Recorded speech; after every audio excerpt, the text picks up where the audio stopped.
অন্যায় যে করে আর অন্যায় যে সহে তব ঘৃণা তারে উভয় সমদয়ে। যারা অন্যায় করে আর যারা অন্যায় সহ্য করে দুটোরই কিন্তু সমান অপরাধী। এই ভিডিওটি লাস্ট অব্দি দেখুন। যদিও এটা একটি সিনেমাটিক শর্টস, কিন্তু সমাজের রিয়েল ফ্যাক্ট তুলে ধরা হয়েছে।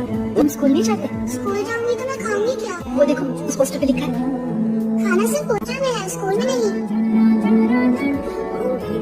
दीदी तू तो कह रही थी चाहे सब्जी लहसुन मिलेगा, ये तो सिर्फ पंजी है, वो भी बदबू मार रहा है। मैं हूँ इंचार्ज। क्या है? सरकार ने तुम्हें ऐसा सब खाना खिलाने के पैसे दिए हैं? तुमको ये पूछने का अधिकार किसने दिया? MLA, MP? बिना बात के बात में बढ़ाओ, जाओ। खाना लाई हूँ आपके लिए।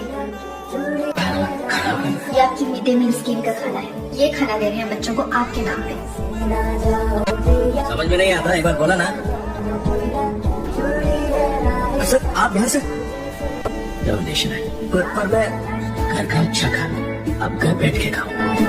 প্রতিবাদের ভাষাটা ঠিক এরকমই হওয়া উচিত। তো ভিডিওটি ভালো লাগলে লাইক কমেন্ট শেয়ার অবশ্যই করবেন এবং চ্যানেলটি সাবস্ক্রাইব করে সঙ্গেই থাকবেন।